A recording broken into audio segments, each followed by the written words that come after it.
அதில் போடுங்க.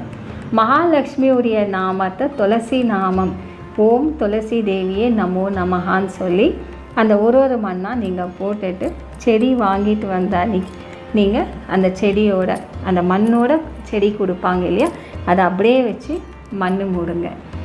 உடனே என்ன செய்யுங்க, 2 விளக்கை ஏற்றி வச்சுட்டு வெத்தலை பாக்கு பழம், ஒரு கிளாஸ் தண்ணி, ஒரு கிளாஸ் பால், இதை வச்சு பூஜை செய்யுங்க.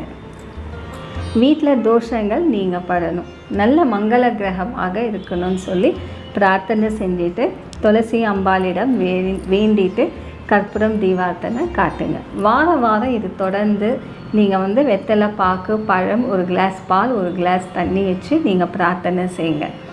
மாதத்துக்கு ஒரு வெள்ளிக்கிழமையை துளசி செடியை வீட்டுக்குள்ளே நீங்கள் அழைச்சிட்டு வரணும். வீட்டுக்குள்ளே துளசி அம்பாளை அழைச்சிட்டு வரணும். பூஜை ரூம் எதிரில்